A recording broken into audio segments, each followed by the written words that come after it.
할렐루야. 어제 이어서 갑니다. 36장 창세기 36장 1절부터 8절 말씀 보겠습니다. 에서 곧 에돔의 대력이 이러하니라. 에서가 가나안 여인 중 헷 족속 중 엘론의 딸 아다와 히위 족속 중 시브온의 딸 아나의 소생 오홀리바마를 말씀 왜 안 바꾸냐?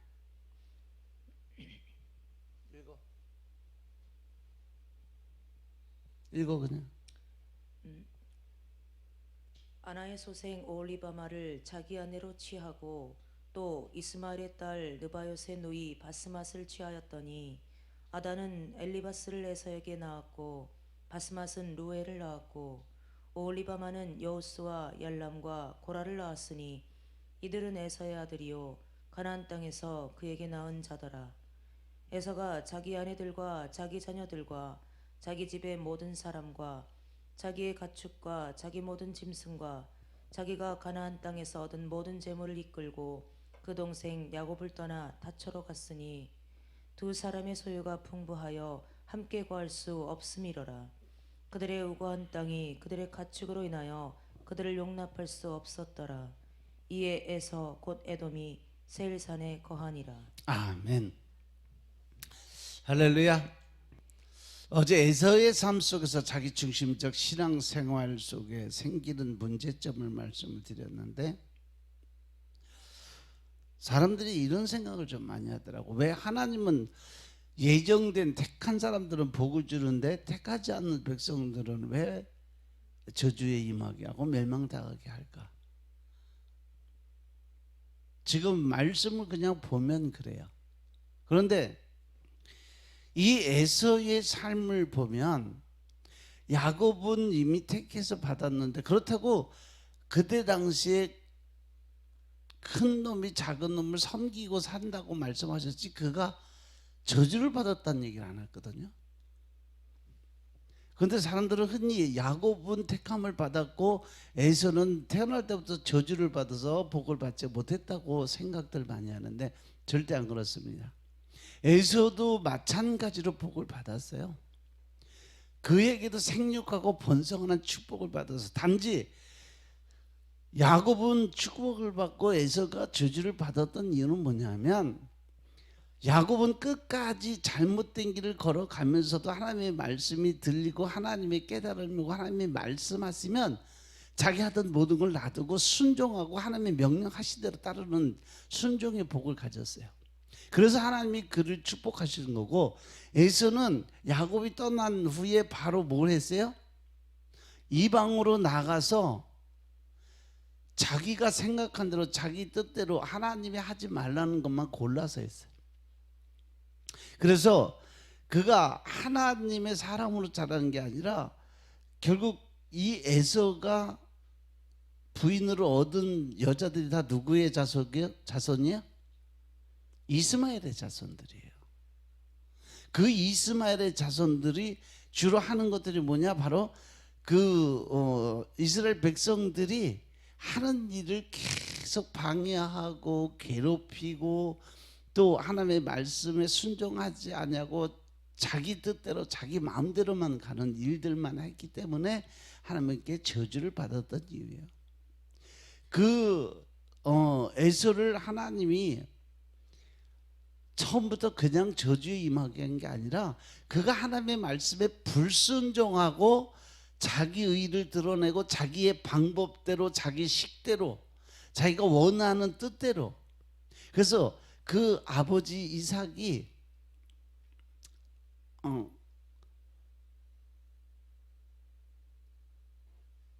야곱의 아버지 이삭 맞지? 아이 헷갈리네. 그 아버지 이삭이 그 에서가 결혼할 때 넌 이방 여자하고 결혼하지 마라, 그게 하나님 뜻이 아니다라고 긋고 말렸는데도 불구하고 나는 내가 원하는 여자, 내가 원하는 가서 살겠다라고 뛰쳐나가서 결국은 사고를 친 게, 그래서 야곱도 12지파가 있어서 이스라엘의 12지파가 됐지만 에서도 12지파가 12형제를 같이 줬어요. 야곱과 에서가. 그래서 거기도 12지파가 생겨서 그때 당시에 거기에 다 가나안 땅의 모든 이 족장들이 다 그 에서의 후예들이 다 자리를 잡고 있었어요. 그러니까 모든 것은 하나님은 모든 사람들에게 공평하신 하나님, 공의로우신 하나님, 똑같은 조건을 주는데 단지 끝에 가서 하나님의 말씀대로 순종하고 따라왔느냐, 아니면 자기 의를 들여서 자기 방법을 자기 뜻대로 자기 고집대로 살았느냐, 그걸로 인해서 나중에 심판받을 일은 반드시 생긴다. 하나님이 그럼에도 불구하고 하나님의 말씀에 순종도 안 하고 자기 뜻대로 살면서 자기 멋대로 세상에 악을 보면서 사는데도 불구하고 그냥 오래 참으시는 이유는 뭘까? 그래도 그들이 어떻게든지 돌아와서 하나님의 백성으로 살기를 원했기 때문에, 회개하고 돌아올 때까지 기다리시는 하나님이 계셨기 때문에 그들에게 직접적으로 바로바로 징계를 하지 않았던 이유예요. 지금 현 시대 우리 교회의 문제점도 이거 마찬가지라는 거죠. 하나님의 말씀의 뜻대로 순종하고 말씀과 성령의 인도하심에 따라 살게 만들어 줘야 되는데, 그냥 돈이나 선물이나 인심으로 무조건 받아들여서 머리 숫자만 모으는 식의 부흥이 문제라는 거죠. 성도들을 말씀의 검으로 무장하도록 그렇게 인도하지 않고 오직 머리 숫자만 모으는 도구로 사용하는 교회가 너무 많다는 거예요. 교인들을 성령과 진리로 무장되게 하소 이 험한 세상을 오직 믿음과 사랑과 평강으로 살아가도록 인도를 해줘야지. 그렇게 해야 하나님의 마음을 갖고 예수님의 마음을 갖고 긍휼과 이해와 용서의 사랑의 삶을 살아가는데, 교회 재정을 사용해서 함께 기도하고 밤낮 수고와 땀을 흘려도 부족한 반에 엉뚱한 데 에너지를 쏟고 있다는 거죠. 그냥 머릿수 채우기 위해서. 그래서 지금 대형 교회들이 가장 큰 문제가 그 부분이에요. 그래서 더러는 교인들끼리 싸우고 파가 갈리고 분쟁이 나고 이리 찢기고 저리 찢기고, 욕심만 부려서 좋은 자리와 직분만 얻으려고 대접받고자 하는, 예수님의 이름보다 내 이름을 더 드러내고자 하는, 또 사람들에게 아니면 주의 종들에게 인정받고자 의식적이고 외식적인 행동만 하는 그 모습들이 지금 교회의 단면이 아닌가 싶어요.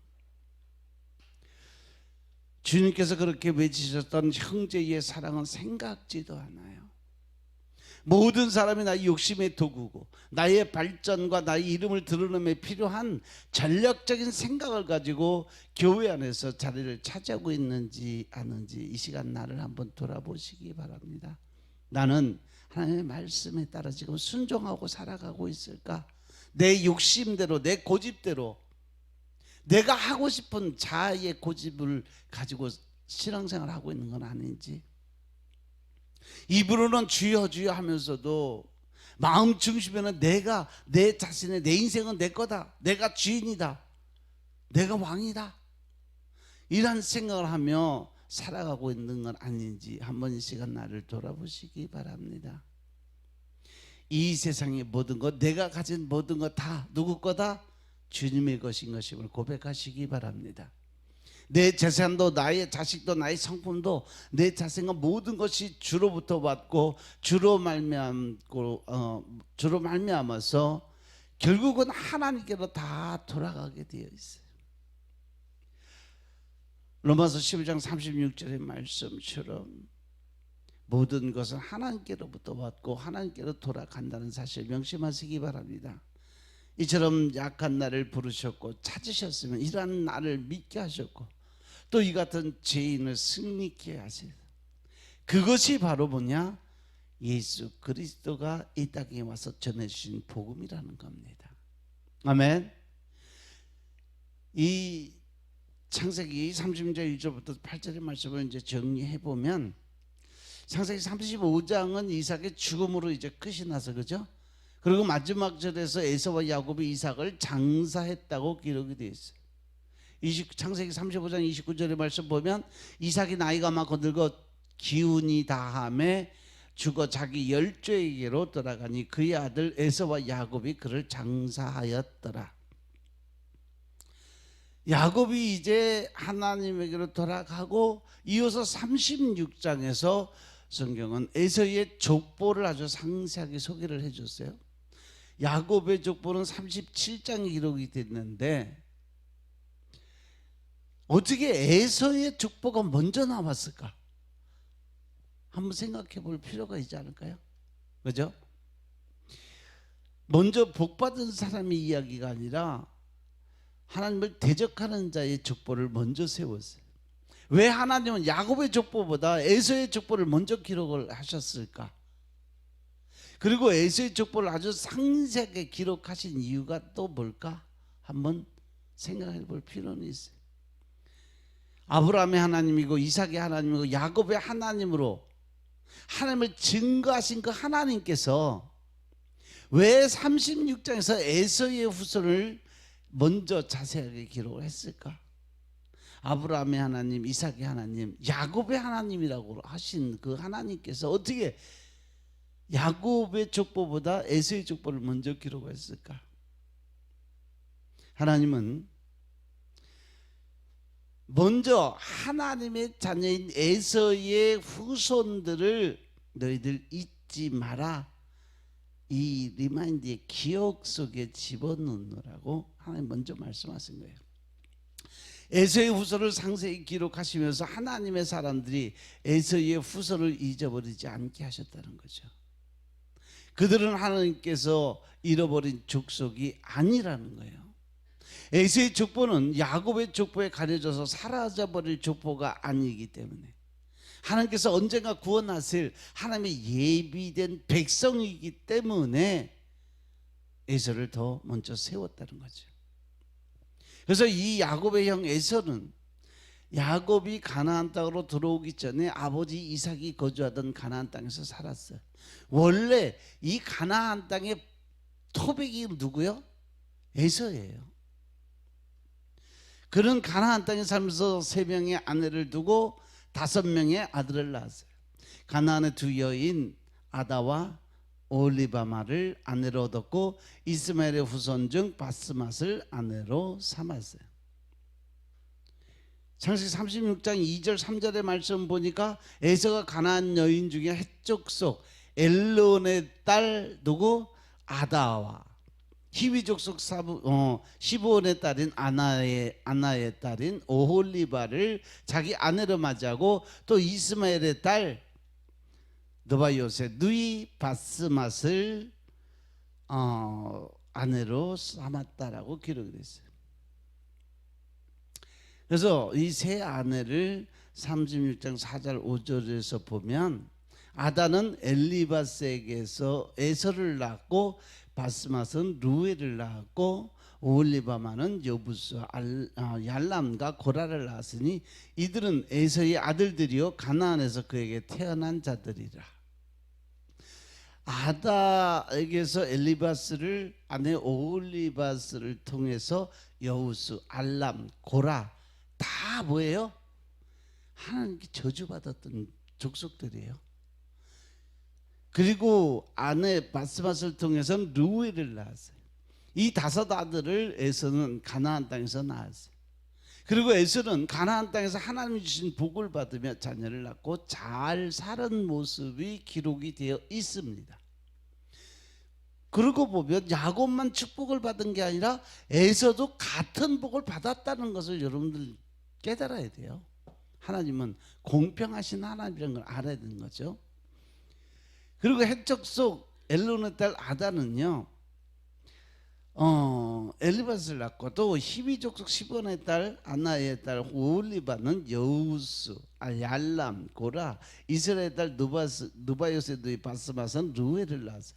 여기서 가만히 보시면 에서의 후예들은 전부 나중에 그 하나님을 대적하고 야곱의 후손인 이스라엘 백성들 괴롭고 힘들게 하다가 하나님의 심판을 받아 다 멸망한 민족들이라는 걸 볼 수가 있어요. 따라서 여러분, 세상 사람들이 다 잘 되는 것을 부러워하지 말고 이상하게 생각하지 말라는 거죠. 하나님을 믿지 않는 사람들은 저렇게 잘 사는데 우리는 하나님 믿는데 왜 이렇게 못 살아요? 이런 소리 하지 말라는 거예요. 똑같이 하나님의 은혜와 공평한 축복을 줬음에도 불구하고 내가 누릴 수 있는 복을 잘 활용을 못하기 때문에, 또 더 나아가서 그들보다 더 나은 더 좋은 축복을 주기 위해서 그만한 연단과 그릇 준비하는 과정들이 있기 때문에 조금 늦게 올 뿐이지 더 많은 더 좋은 축복이 우리에게 임하고 있음을 깨달으시기 바랍니다. 세상 사람들이 살아가는 거 그래서 부러워하지 말라는 거예요. 왜냐하면 하나님이 그들에게도 복을 주시기 때문에 그래요. 물론 하나님의 자녀된 저와 여러분들을 믿지 않는 사람들보다 더 챙기는 것은 분명해요. 그러나 믿지 않는 세상 사람들도 하나님의 구원과 사랑의 대상임을 잊지 마시라는 거죠. 아멘. 그래서 늘 하나님은 하나님의 때를 기다리시고 한 영혼이라도 더 구원하기 위해서 지금도 참고 그들에게 복을 주면서 그들이 돌아오는 것을 기다릴 뿐이지, 그들이 잘나서 아니면 여러분들보다 더 잘나고 이뻐서 똑똑해서 그들에게 복을 주시는 게 아닌 거죠. 그들이 비록 죄를 짓고 살지라도, 하나님을 대적하고 살지라도 한 영혼이라도 다시 회개하고 돌아오기를 기다리며 참고 그들을 구원의 바늘로 세우기 위해서 하나님은 하나님의 뜻을 다 뒤로 놓으시고 그들이 한 영혼 한 영혼 돌아오기를 기다리는 마음으로 애타게 바라보고 계시고 있다는 거죠. 그래서 이제 야곱이 가나안 땅에 도착하자마자 에서는 야곱이 가나안 땅에 평안히 정착하도록 다른 지역으로 이주를 했다라고 기록이 되어 있어요. 자기 가족과 자기와 함께 사는 사람들과 모든 가축과 재산을 가지고 야곱을 떠나 세일산으로 갔다라고 기록이 되어 있어요. 6절의 말씀 보니까 에서가 자기 아내들과 자기 자녀들과 자기 집의 모든 사람과 자기 가축과 자기 가진 모든 짐승과 자기가 가나안 땅에서 모은 모든 재물을 이끌고 그의 동생 야곱을 떠나 다른 곳으로 갔으니. 여기서 또 한 번 우리가 생각해 볼 필요 있는 게 뭐냐? 에서는 왜 가나안 땅을 떠나야만 했을까? 거기가 자기 토백이고 자기 고향이고 자기가 지금까지 지키고 왔고 삶의 터전을 다 만들어 놓은 건 자기가 다 만들었는데 왜 야곱 동생이 오니까 떠났을까? 왜 야곱에게 양보하는 삶을 살았을까? 그 밑에 보면 겉으로 드러나는 이유가 두 사람이 재산이 많아서 함께 살기에 비좁았다라고 기록이 되었어요. 그래서 에돔이 세일산에 에서가 세일산으로 가서 따로 살았다는 얘기죠. 이것을 영적으로 하나님의 구속의 관점으로 보면 가나안 땅은 하나님이 택하신 하나님의 사람들의 땅이에요. 거기가 복받은 사람들의 땅이라고 하나님이 수도 없이 누차 계속 가나안 땅의 축복의 선포를 하셨어요. 그래서 하나님은 인류를 구원하기 위해서 에서를 선택하지 않으시고 야곱을 선택했어요. 왜? 서두에 설명드린 것처럼 에서는 하나님의 대적자로 이미 살고 있음을 하나님이 일이 아셨어요. 그래서 야곱은 순종하는 삶을 살았기 때문에 그를 택하신 거죠. 그래서 아브라함에 이어서 이삭이, 그 이삭을 이어서 야곱이 이 땅에 살면서 이 땅에 오실 메시아 예수 그리스도를 맞을 준비하는 자로 택했다는 거죠. 바로 여기서 인류를 구원할 복음을 준비하신 거예요. 따라서 에서는 세상을 구원하는 복음을 위해서 가나안 땅을 야곱에게 넘기고 세일산으로 옮겨갔어요. 이것은 야곱과 그의 후손을 위한 것이기도 하지만 에서의 후손을 위한 것이기도 해요. 왜냐하면 야곱의 후손으로 오실 예수 그리스도는요, 에서의 후손들도 구원을 하실 것이기 때문에 그렇습니다. 그런데 이것이 실제적으로 언제 일어나요? 예수님이 이 땅에 오시고 나서 많은 유대인들이 복음을 듣고 하루에 3,000명, 5,000명씩 개종을 하고 예수를 믿게 되므로 그들을 다 구원하셨잖아요. 그 하나님을 알고 또 하나님의 복음을 듣고도 깨닫지 못하고 결국은 이전적인 율법 안에 살아갔던 사람들은 구원을 받지 못했지만 예수 그리스도를 주라 시인하는 모든 사람들은 그 자리에서 구원을 받았음을 믿으시기 바랍니다. 바로 이 창세기의 말씀이 결국은 몇천 년이 지나고 3천, 4천 년이 지나고 5천 년이 지나고 그 뒤에 예수님을 통해서 역사가 이루어졌음을 믿으시기 바랍니다. 아멘. 그래서 이 창세기 25장에 나오는 아브라함의 아들 이스마엘과 이삭의 족보도 하나님의 구속사의 관점에서 이해할 수가 있어요. 아브라함이 죽자 이삭과 이스마엘이 아브라함을 막벨라 굴에 장사를 합니다. 창세기 25장 8절 9절의 말씀을 보면 그의 나이가 늙어서 기운이 다해 죽어 자기 열조에게로 돌아가매 그의 아들들인 이삭과 이스마엘이 그를 마물의 앞 해쪽 속 소알 아들 에브론의 밭에 있는 막벨라 굴에 장사를 지냈다라고 기록이 되어 있어요. 근데 여기서 보면요, 에서와 야곱의 관계처럼 이스마엘과 이삭의 관계도 똑같습니다. 근데 이 이삭과 이스마엘이나 야곱, 에서와 야곱과 모든 형편과 사정 하는 짓거리도 다 똑같이 그렇게 해놨어요. 창세기 기자가 아브라함의 장례를 기록한 후에 아브라함을 이어서 이스라엘 족장이 된 이삭의 족보를 소개하기 전에 이스마엘 족보를 먼저 기록을 하는 것까지도 똑같습니다. 창세기 25장 12절부터 16절을 보면 사라의 여종 애굽인 하갈이 아브라함에게 낳은 아들 이스마엘 족보는 이러하고 이스마엘의 아들들의 이름은 그 이름과 그 대대로 이와 같으니라. 이스마엘의 장자는 느바요시고 그 다음은 게달과 아벨과 밉삼과 미스바와 두마와 마사와 하닷과 데마와 여둘과 나비스와 게드마니 이들은 이스마엘의 아들들이고 그 촌과 부락대로 된 이름이며 그 족속대로 12 지도자였더라라고 기록이 되어 있어요. 이삭의 몸에서 나온 12지파 또 이 이스마엘에서 나온 12지파. 그런데 그때 당시에 그 지방 이름들이 그 아들들의 장자들의 이름을 다 따서 거기에 다 군주들 성주들이 다 됐어요. 그래서 왕의 권한을 다 가지고 나라를 세운 게 12나라예요. 그게 나중에 이제 가나안 땅에 이스라엘 백성들 출애굽해서 들어갔을 때 그 가나안 땅을 지키고 있던 사람들이 그 사람들이에요. 결국 그들이 다 쫓겨나고 멸망당하는. 아브라함이 여종 하갈을 통해서 낳은 이스마엘은 창세기 21장 21절에 보시면 바란 광야에 거주했다라고 기록이 되어 있어요. 바란 광야는 이집트와 이스라엘 사이에 있는 광야 사막지대예요.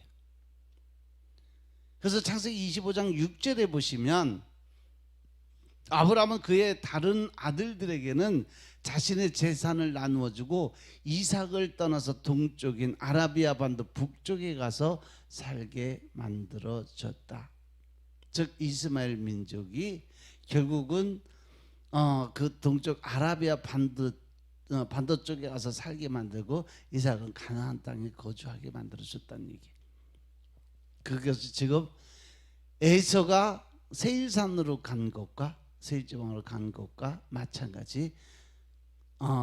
야곱은 가나안 땅에 놔두고 그 다음에 그 형 에서를 세일산으로 세일지방으로 보냈다는 거죠. 이삭의 형 이스마엘과 다른 형제들이 가나안을 떠난 후에 편안하게 가나안 땅에 거주하게 됐다는 것도 마찬가지 똑같은 현상이에요. 이러한 조치들이 취해진 후에 이스마엘의 족보를 이어서 이삭의 족보가 소개가 됩니다. 창세기 25장 19절에 보면 아브라함의 아들 이삭의 족보는 이러하니라. 그래서 아브라함이 이삭을 낳았고 이렇게 기록이 되어서 쭉 해서 12지파도 나와요. 아브라함의 아들 이삭이 가나안 땅을 차지한 이유는 그곳에서 바로 무엇을 위해서? 메시아를 오시게 만드는 그 길을 예비하기 위해서. 가나안을 떠난 이스마엘 후손들을, 그리고 다른 형제들의 후손을 구원하실 메시아 곧 예수 그리스도의 오심을 준비하도록 하나님은 이삭에게 가나안 땅을 상속받게 하셨던 거죠. 따라서 지금 이 말씀을 듣는 우리 대전 생육교 성도 여러분, 하나님께서 여러분들을 택해서 이곳에 와서 예배를 드리고 하나님께 경배를 드리게 하신 이유가 뭘까? 생각해 보셨나요? 제게 왜 이 교회에서 목회를 하게 하신 이유가 뭘까? 그것은 이곳에 오실 메시아 예수 그리스도를 맞이할 준비를 이곳에서 하라는 말씀이죠. 언제? 다시 오실 메시아를 맞을 준비를 하기 위해서 여러분들이 지금 이 자리에 앉아서 예배를 드리고 있음을 믿으시기 바랍니다. 저와 여러분들의 자녀들을 복되게 하신 이유도 바로 여기 있어요. 우리만 육신적으로 잘 먹고 잘 살라고 이 대전 샘교로 부른 것이 아니에요. 저와 여러분들을 통해서 이 지역 사람들 구원으로 인도하기 위해서 하나님께서 이곳에 대전 샘교를 세웠음을 믿으시기 바랍니다. 아멘. 저와 여러분들의 자녀들을 통해서 복음을 땅끝까지 전하고 다시 오실 메시아 예수님을 맞이할 준비를 하라고 이곳에 보내셨음을 믿으시기 바랍니다. 믿지 않는 사람들을, 그 사람들을 하나님의 구원의 대상으로 긍휼하게 바라볼 수 있는 여러분들이 되시길 주님으로 축원합니다.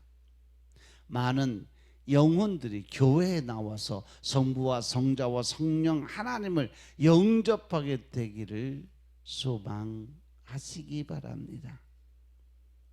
여러분들에게 주신 이 사명, 이 전도의 끝에 여러분들이 적극적으로 참여할 수 있는 그런 믿음의 군사들 다 되시길 주님을 축원합니다. 아멘. 세상 끝날까지 내가 너와 함께 하시겠다고 하신 그 예수님의 약속의 말씀을 붙들고 우리가 천국 가는 그날까지 성령님과 동행하는 삶을 사는 여러분들의 삶이 되시길 주의 이름으로 축원합니다. 아멘. 기도드리겠습니다. 오늘도 아버지 하나님의 은혜 가운데 우리가 살게 하시고 주의 권세 능력 안에 살아가게 하심을 감사드립니다. 오직 성령님의 인도하심에 따라 우리의 삶이 온전하게 변화될 수 있도록 주여 축복하시고 주님이 일하시는 모습 그대로 우리의 뜻과 의가 나타나지 않게 하시고 오직 하나님의 영광만을 나타나게 하시고 살아계신 아버지 하나님을 증거할 수 있는 하나님의 군사적 역할 감당케 하옵소서. 모든 말씀 우리 주 예수 그리스도의 이름으로 감사드리며 기도드렸사옵나이다. 아멘.